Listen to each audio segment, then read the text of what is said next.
pergantian siang dan malam, kehidupan dan kematian, untung dan rugi, marah dan cinta. Di dalam semua itu kita mengikat, menjalan, kadang terpaku tanpa daya. Beragam kisah dilakoni dengan berbagai macam rasa yang terkadang menjelma menangis. Dibutuhkan kesabaran untuk mengurainya. Dan manakala kesabaran ini tidak pergi, dia menipis atau sama sekali sirna. Adakah orang lain akan datang menawarkan pertolongan atau memberi kesejukan pada pikiran dan perasaan seperti benang kusut? Teramat berat bagi saya untuk berbagi kisah ini. Kisah yang saya sebut sebagai episode dari diri.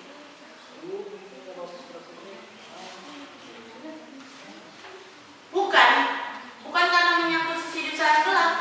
Bukan saudara-saudara, akan tetapi hal ini menyangkut keluarga saya yang tinggal 2 orang, yaitu Papa dan Alvin adik saya.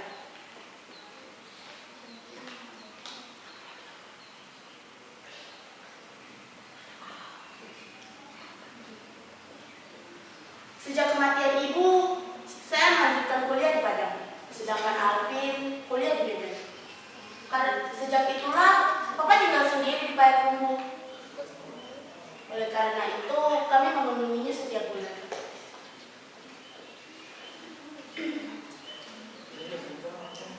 Tetapi saudara-saudara, kepulangan saya kali ini sungguh-sungguh membuat saya hampir putus asa.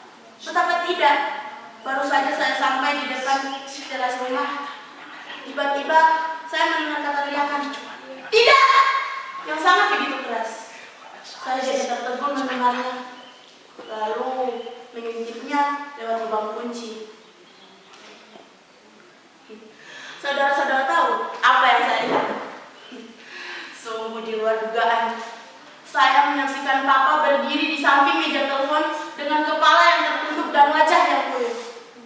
Sempoyongan yang menuju sofa. Kecewa, marah, sedih, dan entah makna apa lagi yang dapat digambarkan dari raut wajahnya. Heran, tidak mungkin Papa begitu. Tidak mungkin. Papa saya bukan lelaki yang rapuh. Ia lelaki paling tegar yang pernah saya kenal. Ia cerdas, meski terkadang sangat egois. Masih teringat jelas dalam ingatan saya ketika ia memutuskan berburu babi untuk mengisi kesendiriannya.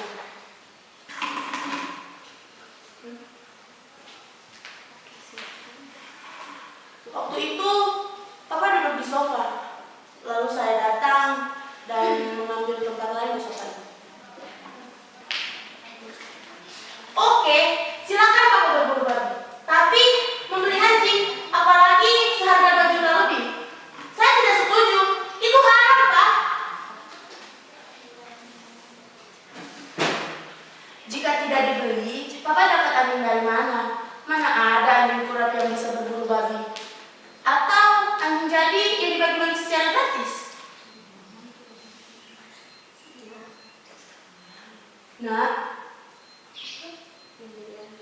Nak, membeli anjing itu tidak apa-apa, asalkan tujuannya baik. Nah, menyamankan tanaman petani dari hama-hama babi itu kan perbuatan yang mulia.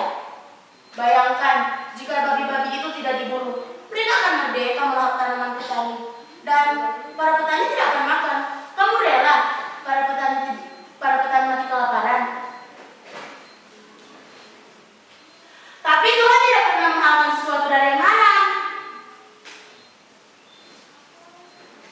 Bukan Tuhan namanya kalau sekaku itu.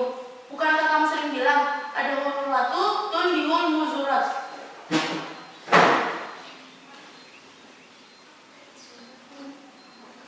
Apakah kondisi itu sudah darurat?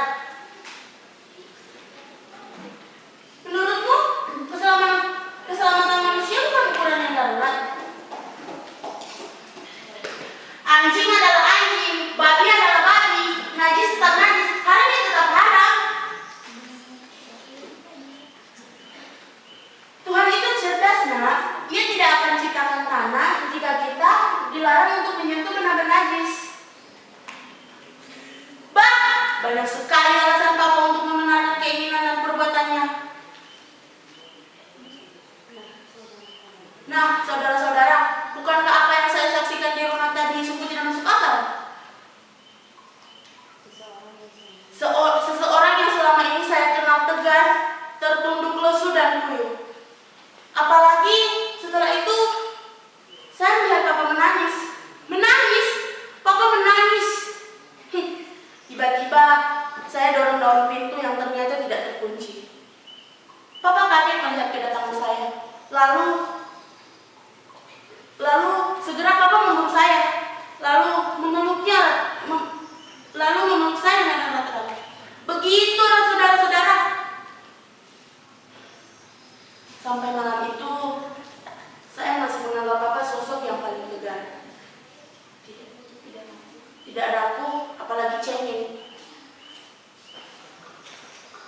Pernah suatu ketika, saya iseng-iseng mengikuti Papa berburu babi.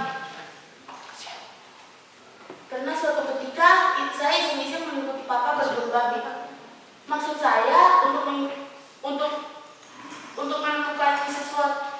untuk menemukan sebuah titik lemah, sehingga dia berhenti membeli anjing yang pernah didatangkan dari Jawa. Akan tetapi bukanlah titik lemah yang saya temukan, melainkan noda hitam yang dicapkan kepada Papa.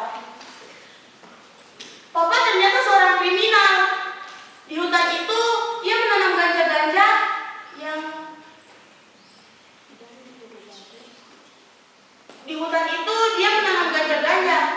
dan berburu babi rupanya hanya kedok untuk mengelabui saya. Ketika itu saya ingin lari ke tempat yang jauh dan tak bernama.